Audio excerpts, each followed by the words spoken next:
Bonsoir Anthony Delon. Bonsoir. Merci d'être en direct, de nous accorder quelques minutes. Il y a beaucoup de révélations sur votre famille, sur vos relations les uns avec les autres, sur le comportement de votre père. Comment vous avez accueilli ce livre ?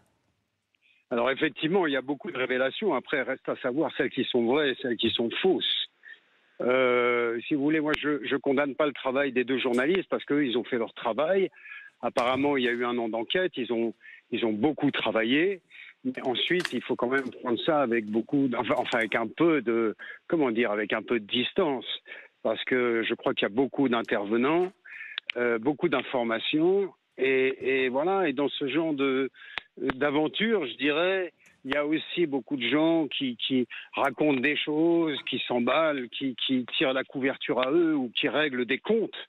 Donc si vous voulez, il peut y avoir un fond ou beaucoup de fonds de vérité, mais pas forcément une vérité. C'est-à-dire que ensuite c'est très subjectif aussi dans la tête de chacun. Donc voilà, il ne faut pas non plus prendre pour argent comptant tout ce qui est écrit, même s'ils ont fait un travail d'enquête respectable. Respectable, vous dites. Est-ce que ça vous heurte qu'on aille quand même fouiller dans les derniers jours d'Alain Delon, dans son intimité, dans la vôtre aussi, ou vous dites, c'est le revers de la médaille ?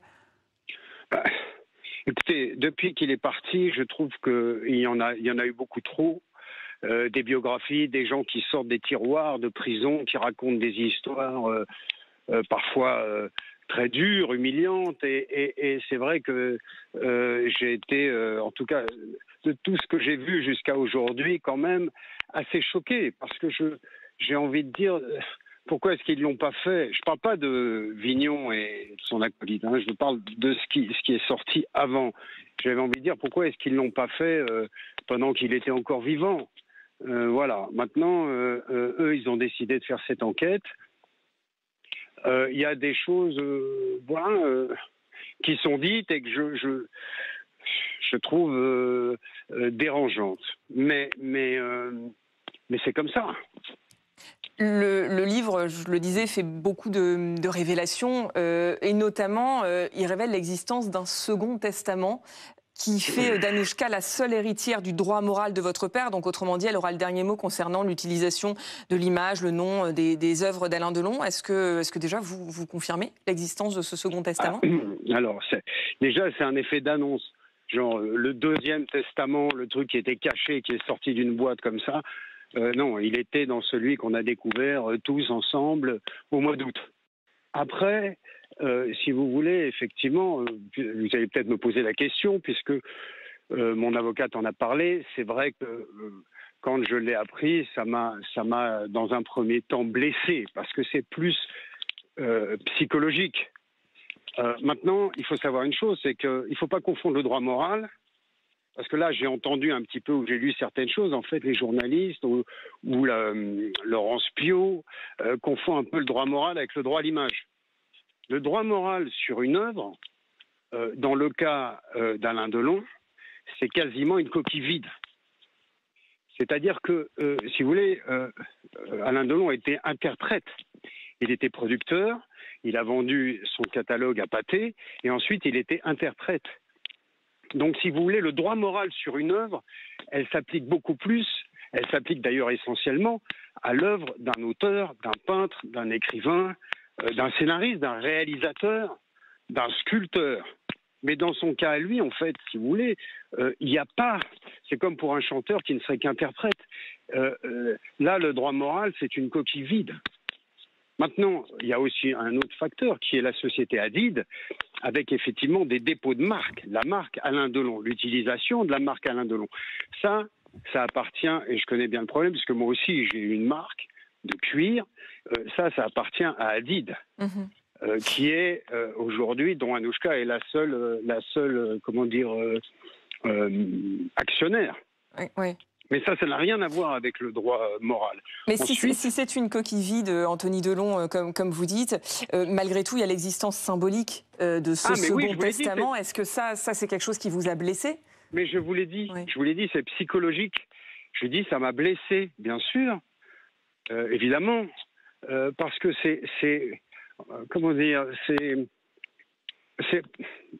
d'une certaine manière, si vous voulez, une espèce de pied de nez, presque ça a été un peu pour mon frère et moi comme un déni de paternité presque. Mais voilà, ça m'a blessé 2 jours. Si vous voulez, après, c'est comme le reste, c'est sa décision. Mais voilà, en ce qui concerne les projets, les films, les documentaires, tout ce qui va pouvoir être fait et qui a déjà été fait sur Alain Delon, le droit moral ne rentre pas en compte là-dedans. C'est-à-dire que, regardez, tout ce qui se fait aujourd'hui, il y a même des catalogues, il y a même des, comment on appelle ça, des semainiers, là, des choses qui ont été faites avec Alain Delon, etc. On n'a pas eu notre mot à dire. Aucun de nous trois. Par contre, le droit à l'image, si demain il y a un film, une série, quelque chose qui sort sur lui et qui est diffamatoire, là ce ne sera pas Anouchka qui aura le mot, ouais. ce seront les 3 enfants. Et qu'est-ce que vous allez faire? Est-ce que ce second testament, vous allez laisser couler ou vous allez le dénoncer en justice et potentiellement vous engager dans une longue bataille judiciaire? Pourquoi faire? Donc, il n'y aura pas d'action? Mais pas du tout. Non. Mais comme le reste, c'est sa décision. Mais encore une fois, je vous dis, c'est pas comme si on était les enfants de Jean-Jacques Goldman. Si on était les enfants de Jean-Jacques Goldman, le droit moral sur l'œuvre de Jean-Jacques Goldman, c'est des dizaines, voire des centaines de millions peut-être.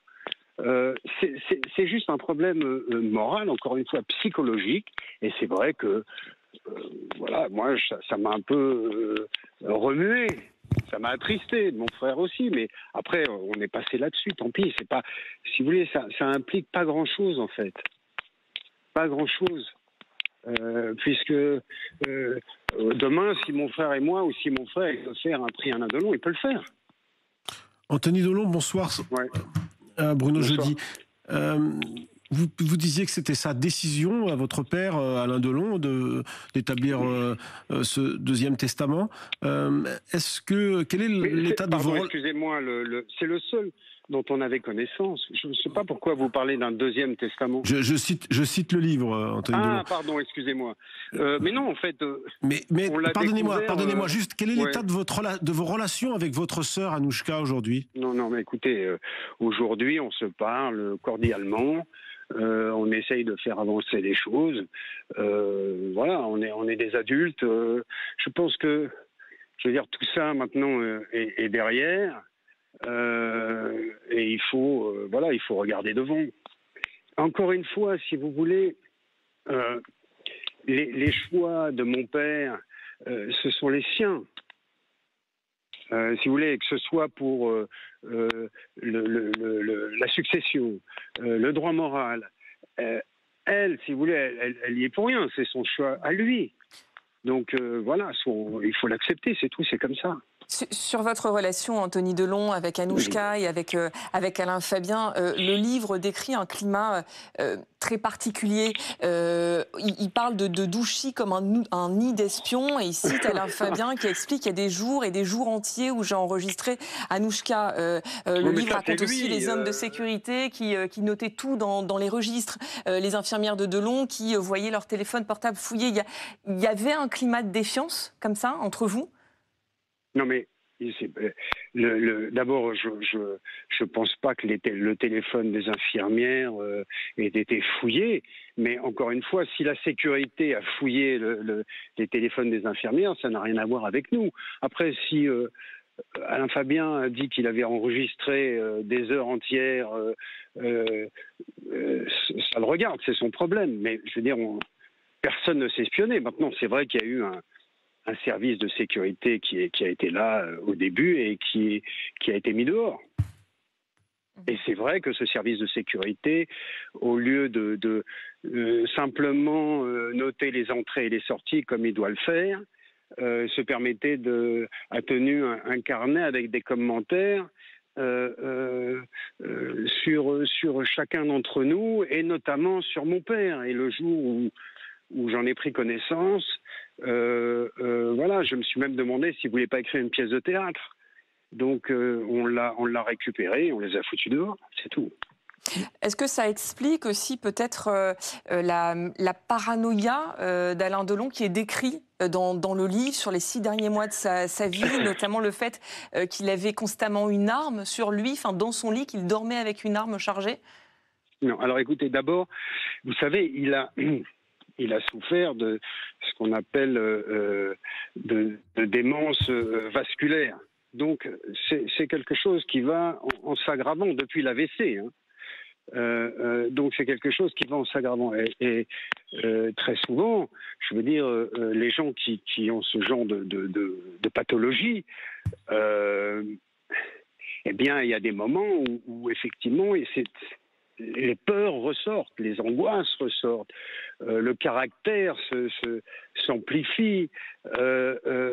Tout d'un coup, il y a des choses pas rationnelles qui peuvent être dites, des cris, des insultes, vous voyez, et c'est très difficile à vivre, mais on n'a pas été les seuls dans ce cas-là. C'est vrai que c'est des choses. J'ai un ami qui a fait un AVC et ça s'est très mal passé. Et avec ses amis, il n'avait pas d'enfant, mais voilà, c'est classique comme situation.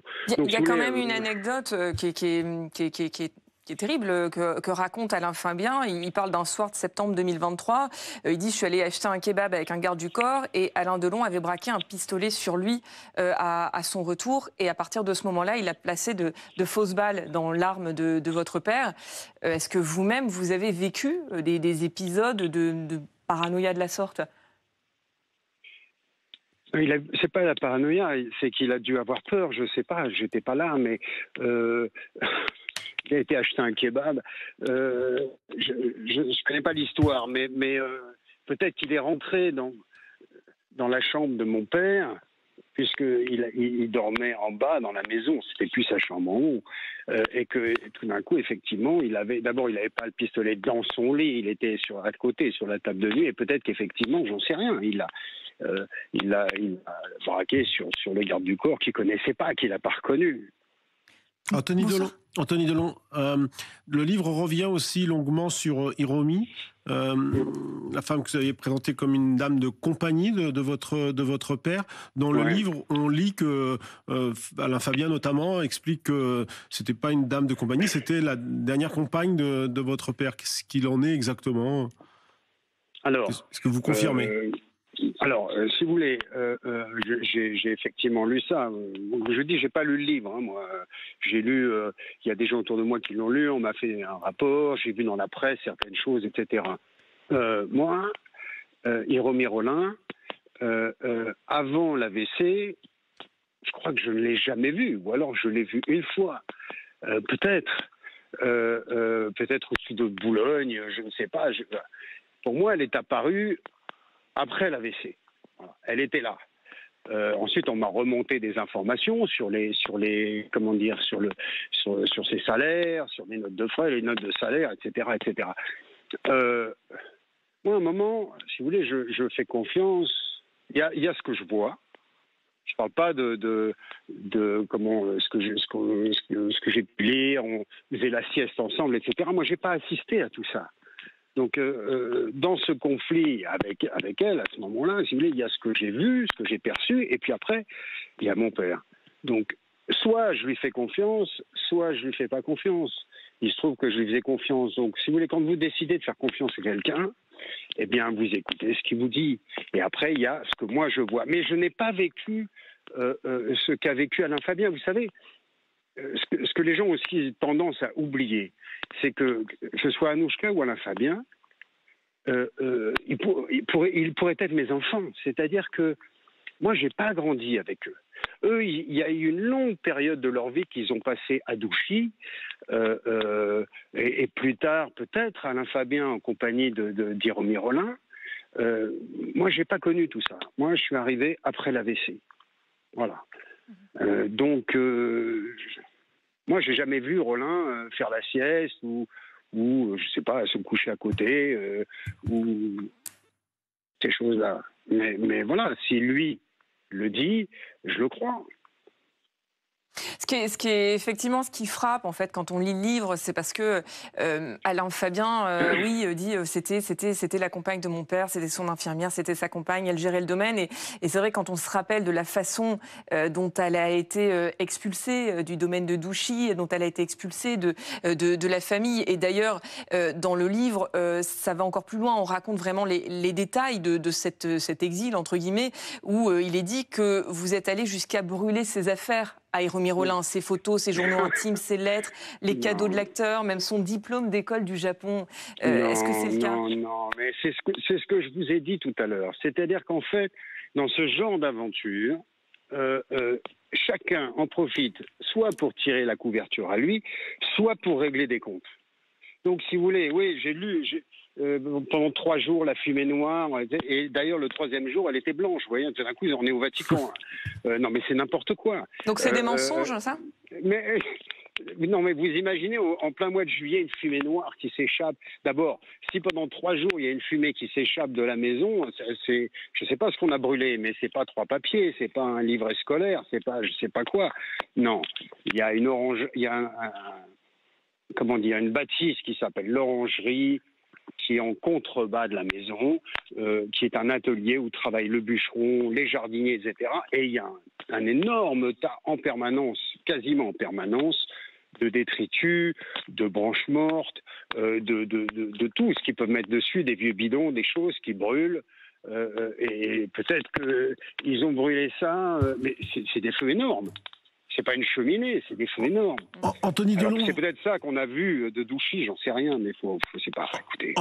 Anthony Delon, qui règle ses comptes? Vous dites ils règlent leurs comptes, ils profitent du livre pour qui visez-vous quand vous dites ils? Non, mais ce que je veux dire, dans ce genre d'aventure, il y a toujours quelqu'un ou des gens qui règlent leurs comptes, qui tirent la couverture à eux. C'est ça que j'ai dit. Maintenant, si vous voulez un exemple précis, je vais vous en citer un. Pour moi, j'ai lu dans un magazine quelque chose. Bon, il y a des choses que j'ai lues qui sont choquantes, naturellement. Mais je ne vais pas les commenter. Mais il y en a une que j'aimerais commenter. C'est l'histoire, la relation de mon père avec Rosalie et ses enfants. C'est-à-dire que j'ai lu quelque part... La mère d'Alain Fabien. Oui, Rosalie, la mère d'Alain Fabien. Et d'Anouchka. Qu'Alain Delon aurait frappé Rosalie. Non. J'ai lu quelque part que, en fait, Madame Rollin était avec mon père avant même qu'il ait Anouchka. Et que, ensuite, quand il a eu Anouchka, il lui a dit « Écoute, aujourd'hui, je vis une relation platonique ». Moi, je trouve ça scandaleux. Moi, je le sais, parce que, si vous voulez, pour le coup, j'ai jamais rencontré Rollin, mais à l'époque, j'ai rencontré mon père, j'ai rencontré aussi Rosalie, donc la mère des enfants. Mon père était très amoureux de cette femme. Il a décidé de tenter l'aventure de la famille encore une fois. Il était amoureux de cette femme. Il a fait Anouchka. 4 ans plus tard, il a fait avec elle Alain Fabien. Il a essayé. Alors, la famille, vous savez ce que c'est pas toujours facile. Et parfois, on réussit et parfois on échoue. Mais en tout cas, il a été sincère, il était amoureux. Il a fait ses enfants et ses enfants, il les voulait. Et quand je lis tout d'un coup et comprends pour argent comptant, puisque ce magazine l'a publié, que en fait, elle était déjà avec lui avant que la naissance d'Anouchka. Moi, ça me fait beaucoup de peine. Je sais que c'est faux, parce que je veux dire, je connais mon père, et puis je les ai vus à cette époque-là. Et j'ai vu, alors, en plus, toutes les couvertures de Paris Match qu'il a faites, etc. Il était heureux. Il a vécu des années heureuses à Douchy avec cette femme, Rosalie, la mère des enfants, Anouchka, et Alain Fabien qu'il a eu. Et voilà, maintenant, l'expérience familiale, elle n'a pas réussi, ça a duré 10 ans. Bon, voilà, c'est la vie. Mais vous dites ça, Anthony Delon, il était très heureux, ils étaient très amoureux. Et pourtant, Alain Fabien raconte la relation qu'il avait avec Rosalie et il affirme qu'il a frappé sa mère. Il dit, il a fracassé la tête de ma mère, il lui a pété 2 fois le nez, il lui a pété les côtes, il lui a pété 8 côtes. Est-ce que vous le croyez? Moi, quand je dis ça, quand je parle de cette relation, je dis, il a eu Anouchka en 90. Il a eu Alain Fabien en 94. Voilà. Alain Fabien est né en 94. Je ne sais pas quand ces événements se sont passés. Moi, je parle des premières années où il a vécu cette passion et où il a tenté de fonder cette famille. Mais Voilà. vous en aviez entendu parler, Alain Fabien et Anouchka vous ont jamais parlé de ces faits-là? Mais je l'ai lu dans la presse. Il en avait déjà parlé avant. Vous en aviez jamais entendu parler avant? Non, j'ai dit pas là. Il y a 2 jours, il l'a déjà dit, il y a une dizaine d'années, je ne sais pas, je l'avais lu à l'époque. Je vais pas le contredire. Maintenant, je ne vais pas le commenter non plus. Mais est-ce que vous-même, vous avez déjà été témoin d'actes de violence? Parce que vous aviez vous-même dit que votre père vous avait frappé. Justement. D'abord, j'ai regardé cet après-midi en arrivant à la campagne, BFM, où vous receviez... la journaliste qui a coécrit le Laurence Pio, oui. Laurence Pio. D'abord, moi, d'abord, je n'ai pas parlé à Laurence Pio, j'ai parlé à François Vignol. Et quand il m'a appelé, ce n'était que pour parler de l'affaire Rolin. Je ne lui ai parlé que de l'affaire Rolin. Les rapports, ce que vous avez cité, ce que le journaliste a cité tout à l'heure sur mes rapports avec mon père quand j'étais enfant, etc., la cage des chiens, tout ça, d'ailleurs la cage des chiens, c'est mon père lui-même qui en avait parlé, chez Patrick Sabatier à l'époque, et tout ça a été pris dans mon livre, Entre chiens et loups. C'est quoi la cage des chiens, pour ceux qui n'ont pas lu votre livre? Non, mais c'est mon père qui en avait parlé, où il avait dit qu'il m'avait enfermé dans une cage avec des chiens pour faire de moi un homme. Bon, voilà, bref. Mais bon, tout ça, on n'a pas du tout abordé le sujet personnel, ces sujets-là, le rapport avec mon père dans les 2 entrevues que j'ai eues avec Pignol. Ah. Mais sur son rapport avec les femmes, parce qu'encore une fois, il y a Alain Delon, Alain Fabien qui raconte ça, qui raconte cet excès de violence sur sa mère. Je voulais vous répondre là-dessus. Donc, effectivement, je ne vais pas contredire Alain Fabien, je ne vais pas le commenter, mais je ne vais pas le contredire non plus. Par contre, ce que moi, je peux vous dire, c'est que mon père n'a jamais levé la main sur ma mère. Il n'a jamais levé la main sur Mireille. J'ai jamais vu aucune de ces femmes avec des yeux au beurre noir. À ma connaissance, puisqu'ils ont passé aussi, ils ont vécu une histoire, il n'a jamais levé la main non plus sur Anne Pariot. Après, écoutez, je ne sais pas. Mais vous ne savez pas, mais est-ce que ça vous surprend d'entendre ce témoignage d'Alain Fabien qui parle aussi d'Hiromi Rolin, qui dit le nombre de fois où il a foutu sur la gueule de Hiromi, je ne saurais les compter. Et puis il y a une de ses amies qui dit qu'elle avait des yeux au beurre noir, des bleus. Est-ce que ces témoignages, ça vous surprend ou pas? Oui, c'est terrible. Je veux dire, oui, ça me surprend. Ça me surprend parce que moi, encore une fois, je vous le dis, moi, je les ai jamais vus ensemble. Donc, bon, la meilleure amie, il faut prendre ça aussi avec beaucoup de retenue, parce qu'après, les amis, les copains, les copines qui parlent, qui racontent des trucs, tiens, dis ci, dis ça. D'ailleurs, quand je lis tout ce que dit Hiromi Rolin sur mon père, je me demande si aujourd'hui, elle l'aime ou si elle veut régler des comptes, parce que, je sais pas, pourquoi en parler, quoi? L'histoire du flingue, tout ça, je comprends pas. Bonsoir Anthony Delon, Anne Deligné. Oui. Ouais, je voulais revenir sur les services de sécurité de votre père. Ouais. Mais comment ont-ils pu s'émanciper comme ça de leur rôle? Comment vous l'expliquez? Ils étaient manipulés, vous pensez? Écoutez, ils n'ont pas été choisis par moi.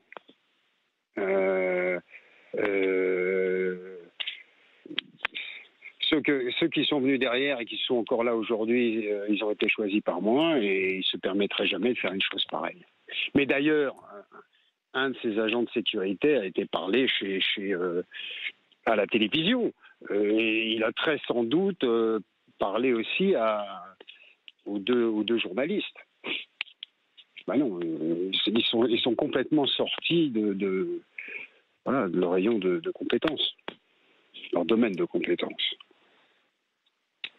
Anthony Delon, ce livre, quand on l'a terminé, alors c'est évidemment une enquête, vous l'avez dit, vous avez dit qu'elle était respectable. Ça dessine Non, j'ai dit leur travail est respectable. Leur travail est respectable. Ça dessine à la fin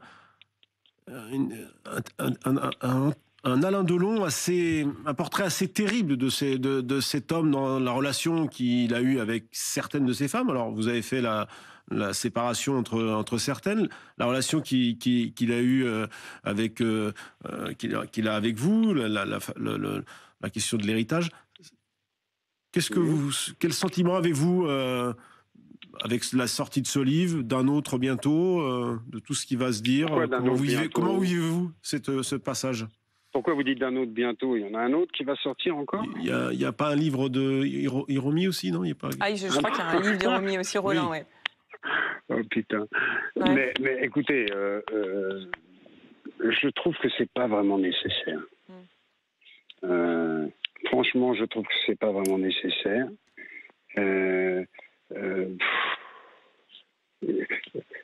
La presse a déjà, au moment des faits, la presse a déjà tellement parlé de toutes ces histoires.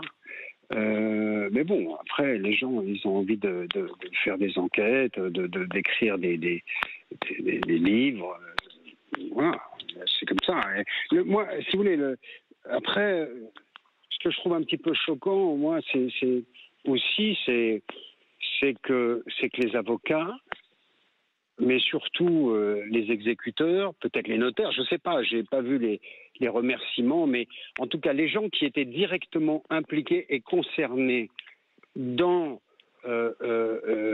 l'aspect juridique de la succession aient pu en parler, parce qu'il y a quand même pour moi un secret professionnel à respecter, il y a une éthique, et je ne comprends pas comment ces gens ont pu se mettre à table et parler de tout ça, parce que les copains, j'ai vu, je sais pas, Bernard Montiel, j'ai entendu son nom quelque part, et d'autres, etc. Bon, ils étaient copains, ils étaient dans l'entourage, si on les appelle. Nicole Calfon, peut-être aussi, je sais pas, qui était une grande amie de mon père, peut-être, ou peut-être pas d'ailleurs. Mais eux, je veux dire, ils ont absolument pas le droit, ils ont absolument pas à raconter les détails de ce qui se fait, des montants, etc., etc. Les montants, parce que justement, il y a eu beaucoup de sommes qui ont été évoquées dans la presse sur l'héritage, entre 150 et 350 millions. Là, le livre avance le chiffre entre 50 et 51 millions d'euros d'héritage, c'est ça?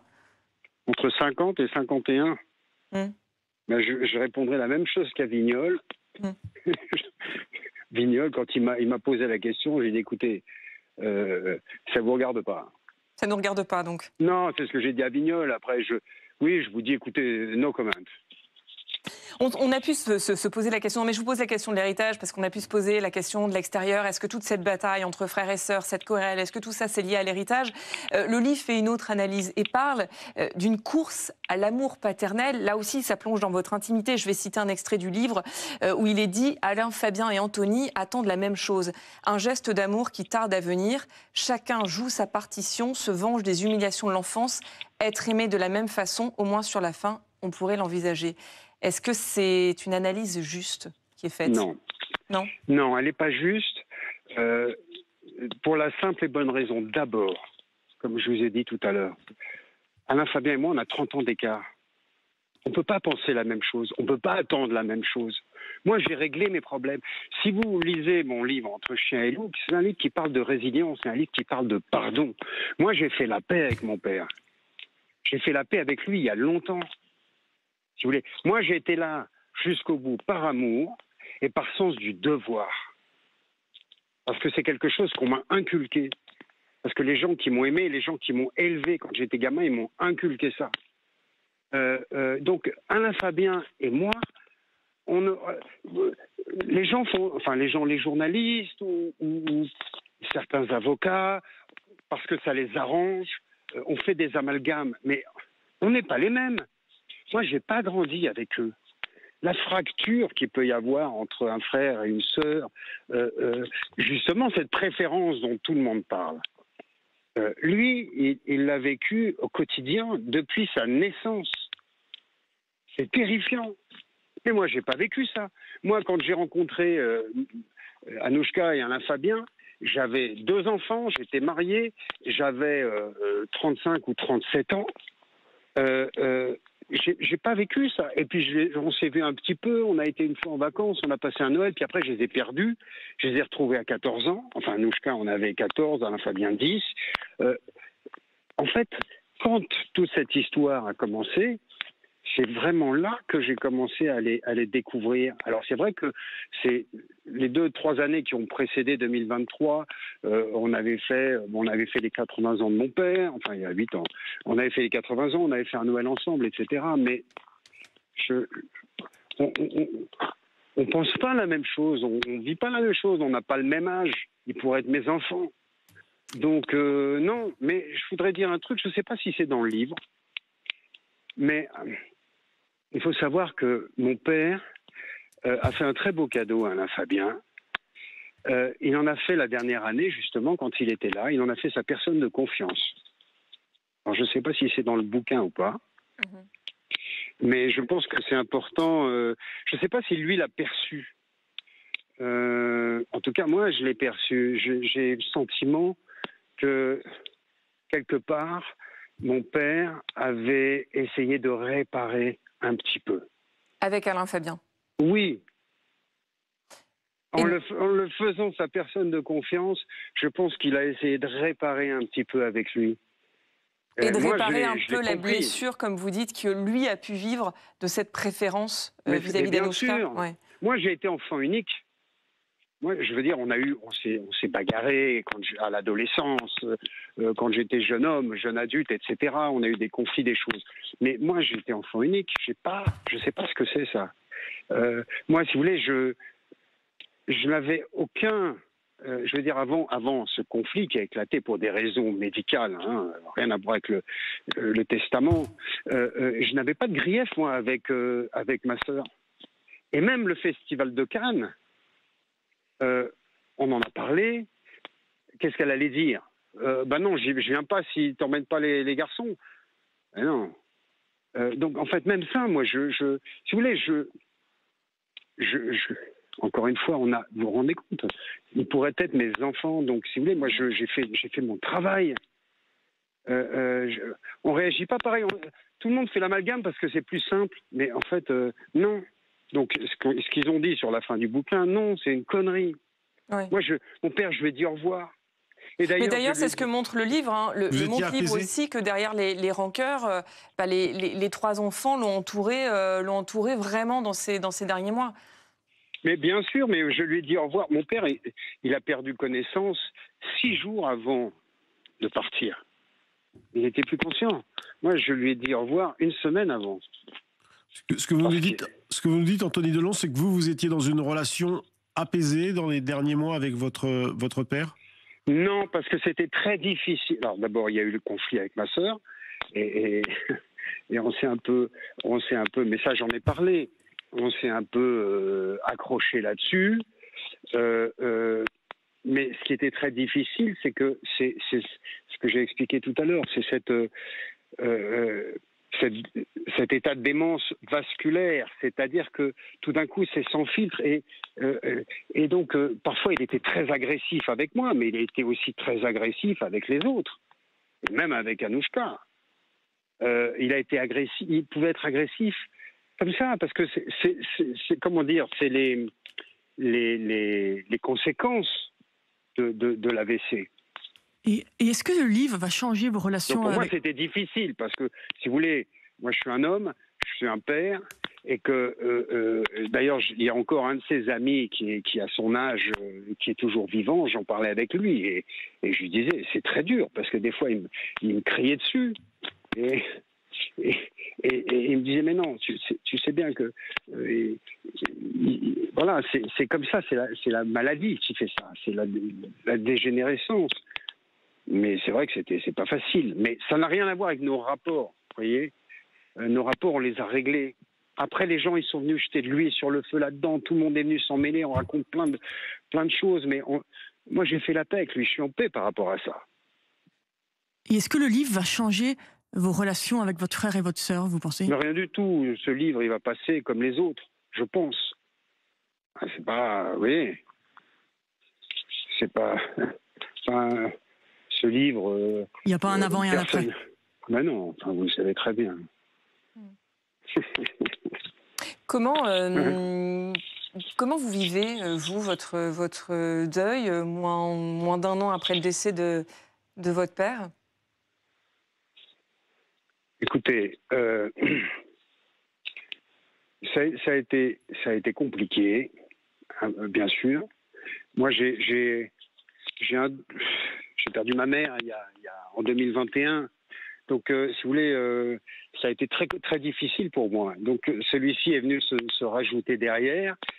Tout d'un coup, on se retrouve orphelin. Donc, je sais pas, c'est un peu une période difficile.